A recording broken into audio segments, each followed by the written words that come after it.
Hi everyone, this is our channel Around My Story. Please like, share and subscribe. Meu nome é Jenny, mas podem chamar-me de rapariga má se quiserem. É assim que as crianças da vizinhança me chamam. Tenho uma longa história para lhe contar. Eu era a mais velha de 5 irmãos. A minha mãe morreu de doença e o meu pai ficou paralisado no acidente de viação. Ele não conseguia andar e precisava usar uma cadeira de rodas. Ver os meus irmãos a sofrer de fome e pobreza era uma visão constante em casa. O meu pai estava deprimido. Os nossos vizinhos ajudaram-nos muito, mas eu estava constantemente preocupada com o que aconteceria se eles parassem. Então decidi tentar encontrar um emprego. Eu sabia que não seria fácil, porque tinha apenas 15 anos. Quem iria querer contratar uma jovem de 15 anos? Embora estivesse apreensiva e sem confiança, decidi encontrar um emprego. Fui a muitos sítios, lojas de roupa, floristas, mercearias. A resposta foi a mesma: não estamos de momento a contratar. Um dia, sentindo-me desanimada, caminhava sem rumo, sem destino em mente, quando de repente me vi perto de um hospital. Num impulso, entrei. Vi uma enfermeira, mas ela parecia triste demais para falar. Então olhei em volta e encontrei outra enfermeira que parecia um pouco mais gentil. Ela notou e perguntou se eu precisava de ajuda. Eu disse-lhe que estava à procura de emprego, qualquer trabalho, que até esfregaria e limparia. Ela sentiu simpatia por mim e disse-me para não me preocupar. Em seguida, ela foi ao escritório do diretor. Eu estava preocupada. Estava metida em sarilhos. Um minuto depois ela chamou-me para falar com o diretor. Ele parecia muito gentil e perguntou-me o nome em voz baixa. Eu disse-lhe que era Ginny. Ele contou-me que Martha, a gentil enfermeira, que estava a ajudar-me, disse-lhe que eu estava à procura de qualquer emprego disponível. Ele disse que tinha um emprego para mim, mas estava preocupado que pudesse ser um problema. Senti uma pontada de medo e perguntei qual era o problema. Ele disse que eu teria que trabalhar no turno da noite. Só isso? Eu senti-me tão aliviada. Concordei imediatamente e ele disse que gostou do meu entusiasmo e que poderia começar no dia seguinte. Ai, eu estava tão feliz! Voltei para casa rapidamente, abracei os meus irmãos e beijei a mão do meu pai. Contei-lhes sobre o meu novo emprego. Meu pai olhou para mim com tristeza e disse que eu era muito jovem para assumir essa responsabilidade. Eu disse que estava tudo bem e que eu poderia lidar com isso. Quando eu ia para o trabalho no hospital todas as noites, havia um gangue de crianças que ficavam sempre a vaguear pela vizinhança. Eu esperava que eles não me incomodassem, mas as minhas esperanças foram em vão. E eles gozavam comigo sempre que passava por eles. Nunca disse isto à minha família. Comecei a trabalhar como empregada da limpeza, mas devido ao meu zelo e inteligência, pude aprender um pouco sobre enfermagem e então fui promovida. Primeiro a auxiliar de enfermagem e depois a enfermeira. Os meus colegas apoiaram-me muito. Tudo estava quase perfeito, exceto pelo gangue do bairro, que estava sempre a incomodar-me e a chamar-me Ginny, a rapariga má.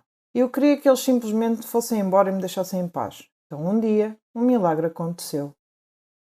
Enquanto eu trabalhava no hospital, os valentões da vizinhança entraram com o seu líder em braços. Ele estava gravemente ferido, todo o seu corpo estava coberto de sangue. Eles gritavam por alguém que o ajudasse. Quando me viram, imploraram que eu o salvasse. Trabalhei rapidamente com a equipa. O seu estado era grave. Ele tinha sofrido um terrível acidente de moto. A equipa e eu trabalhamos afincadamente para estabilizar a sua condição e tratá-lo. Depois de estabilizá-lo, fiquei exausta.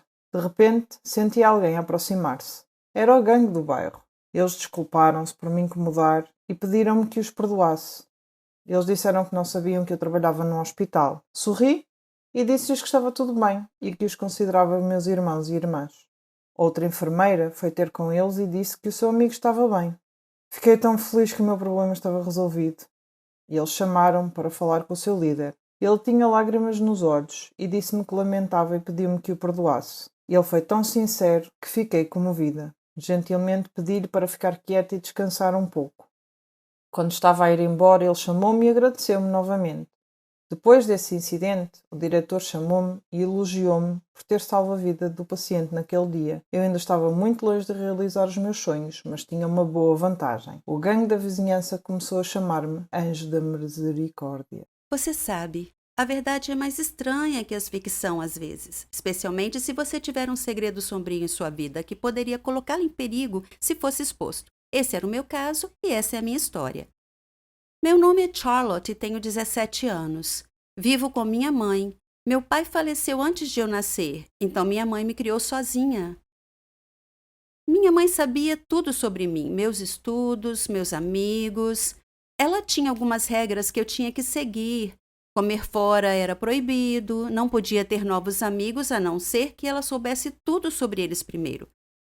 Eu pensava que essas regras eram uma paranoia e eu perguntei a ela por que tantas restrições às minhas amizades. Ela respondia simplesmente: você não pode confiar nas pessoas hoje em dia. Mas aquela não era uma resposta satisfatória, e quando eu perguntava o que aquilo significava, ela não dizia mais nada. À medida que eu crescia, essas regras me intrigavam ainda mais. Eu não conseguia evitar pensar que tudo isso tinha a ver com meu pai, de quem eu não sabia nada. Minha mãe sempre dizia que ele era problemático e que eu saberia de tudo com o tempo. Nas férias, eu me juntei a uma banda. Nós fazíamos muitos shows. Era a melhor. Eu era boa instrumentista e boa cantora. Quando nós acampávamos, conhecíamos estudantes de outros países. Nós fizemos muitos novos amigos e nos divertimos muito juntos. Tivemos ainda a chance de aumentar o sucesso e a reputação da banda. Depois da nossa primeira performance no acampamento, uma garota asiática se aproximou e me abraçou, dizendo: Charlotte, eu sinto tanta saudade de você.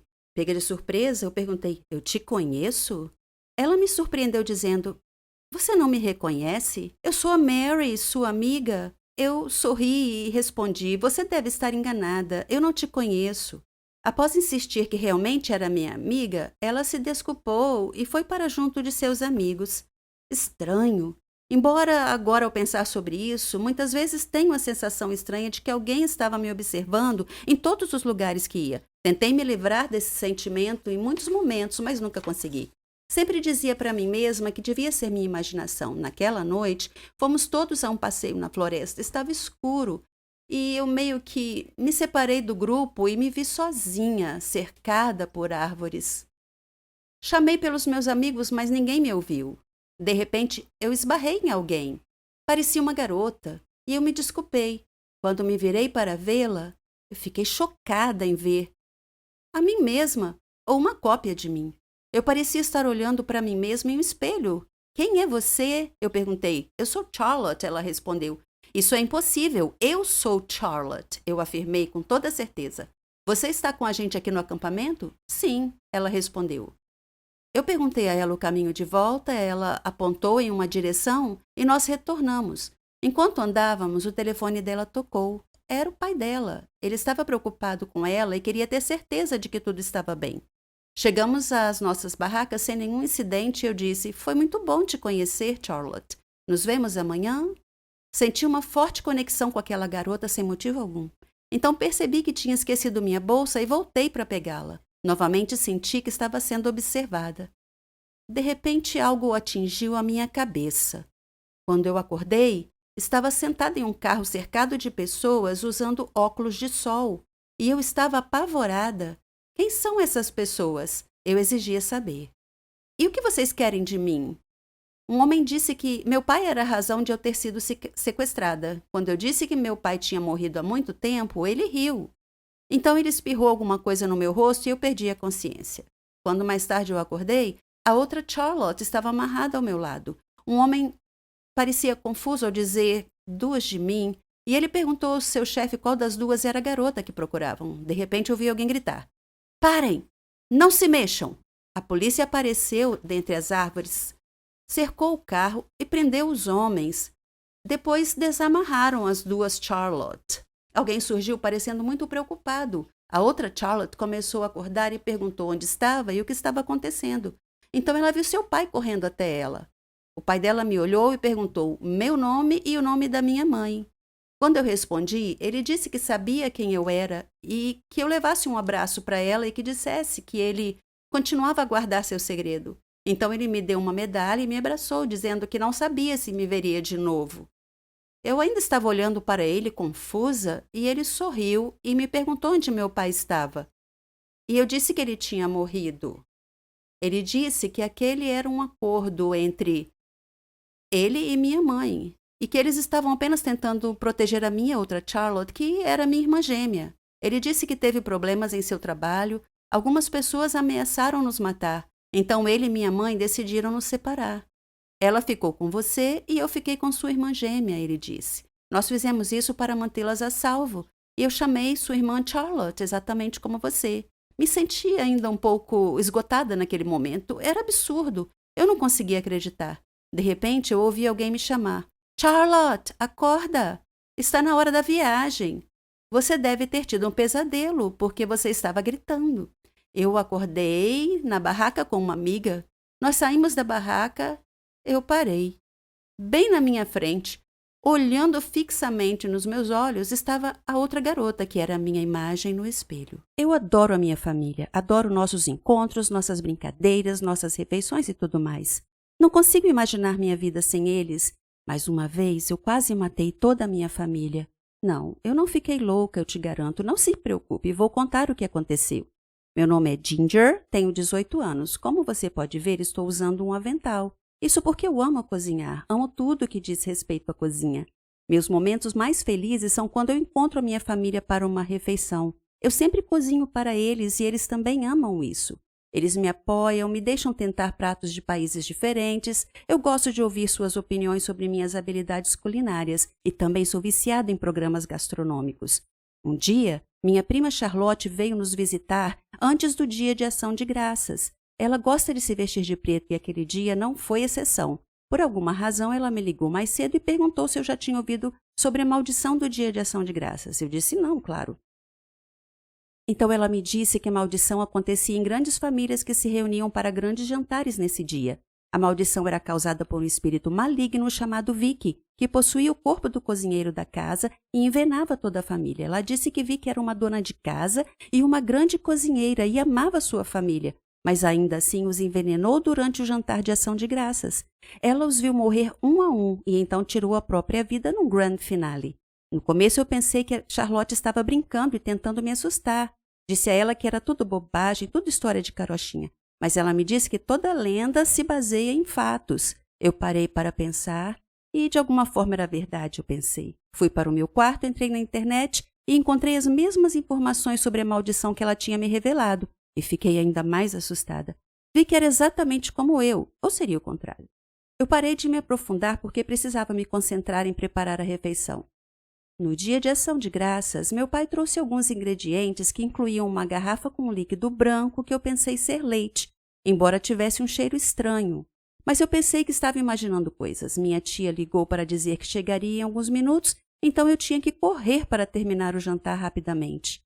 Meu toque final era a sobremesa, que seria um doce de abóbora. Eu o preparei usando o leite que meu pai tinha trazido. Depois que todos chegaram, servi o jantar e nós nos sentamos para a oração antes de comermos. Todos começaram a comer, tudo ia bem. Todos conversavam alegremente e me elogiavam pela comida. E eu fiquei muito feliz. Mas de alguma forma eu não conseguia deixar de sentir que alguma coisa estava errada. Olhei para a Charlotte e ela apenas sorriu em apoio. De repente, todos à mesa começaram a apertar o estômago e gemer de dor. A última coisa que me lembro antes de perder a consciência foi meu irmão chamando a ambulância. Quando acordei mais tarde, eu estava deitada em uma cama de hospital junto com todos os meus familiares que também estavam em camas hospitalares. O médico veio e disse que todos ficariam bem. Então ele olhou para mim e piscou e disse: "Da próxima vez, mocinha, eu recomendo que você não use tinta nos seus pratos." E foi assim que eu quase matei toda a minha família.